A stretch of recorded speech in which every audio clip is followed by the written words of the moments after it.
Good afternoon, everyone. This is STV SOC, Stop the Violence, Save Our Children. We have a special guest today joining us.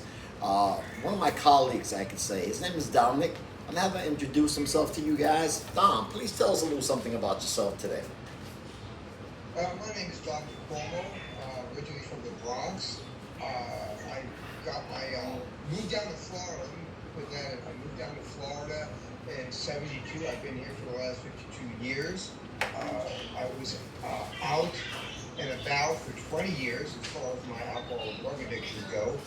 I've been sober and clean from 1/1/96. That's 28 years. Wow.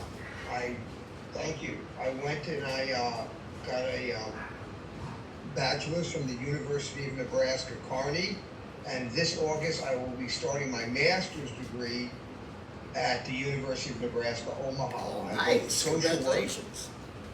Thank you. Well, I couldn't have done it without AA's help. And so I believe that I want to be a therapist. My original therapist was a rabbi, so he used the therapy program plus the steps, 12 steps, and also spirituality. And I believe that that's the best way to attack it. The problem today with drug addiction and mental health, the biggest thing with drug addiction is the fentanyl. It's so addictive, and the people that are putting it out are backyard chemists. They don't really know what they're doing. Right. And that's why you're having the deaths, because it's just a tiny hair is the difference between life and death. Wow. So we have to be really careful with that. Another reason is the fact that the government really isn't putting the money that we need to in it. And so you have, like in Florida, they tend to arrest them and put them in jail so Right. that they can get some of the medical that they need and some of the psychological. And that's really not the way to do it. You can't co-join criminals with mental health Right. and substance abuse. It's just not good. And with the substance abuse, they just find better ways to steal. Okay. So, it's not a good mixture. I believe that you're getting facilities that are popping up that are like where we work at, that are really trying to help the mentally disabled and get them through this. And they have a thing called mental health presenting as substance abuse, which is people that have these events in their life, negative events, that brought them to the table of addiction. Right. And so once they get that taken care of, it's usually a lot easier for them to go into the programs and get clean and sober. Okay. Listen, one of the main reasons I asked you on today is because where we work at, we see a different level of care. We see a different level of people who are trying. And unfortunately, you dealing with these people, I see a lot of neglect. Not on our behalf, not on the facility's behalf, but on the behalf of the client himself. They've got to a point where they just don't care. I mean, what do you think causes that? I mean, they came there to be helped, but then they refused to get any help. That's the events that I was talking about. Substance abuse is caused by a lot of things, but today, when you have children that are growing up in poverty and they don't get the food that they need, they don't get the emotional stability that they need, they don't get their needs met at a very young age. Okay. One of the biggest problems, especially about what you're talking about, is if that infant does not bond with one or both of its parents within the first 4 to 6 months, there's a problem. And that's going to only escalate when its needs are not met emotionally, through food, through nutritionally, and psychologically. Okay. And what it does is it breeds a monster. Not that children are monsters, but the addiction is the monster. Gotcha.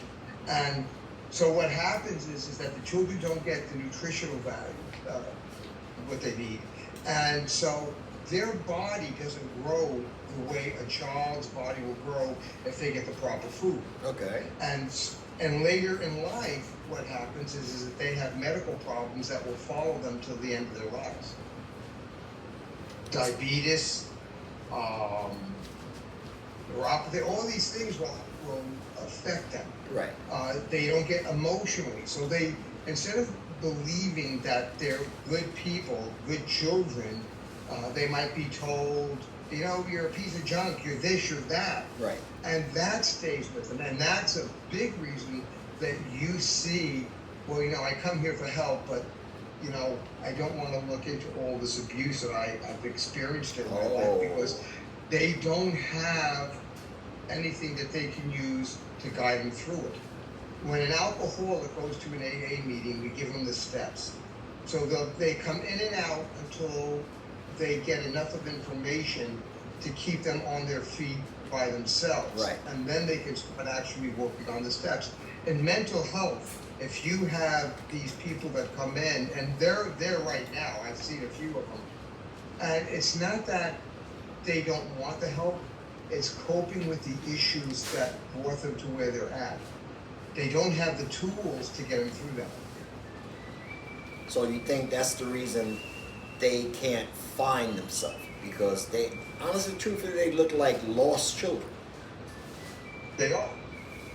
They are lost children because their self-view is so skewered and so negative that we have to get them to a point to see beyond that and show them that there's more to them than just what they know.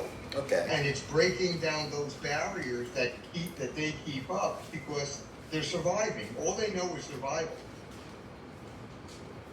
So I'm going to hit you upside the head with some really hard stuff today, because like I said, Okay. I think you're the guy to speak to. We've done several episodes on mental health, and one of the mental health being,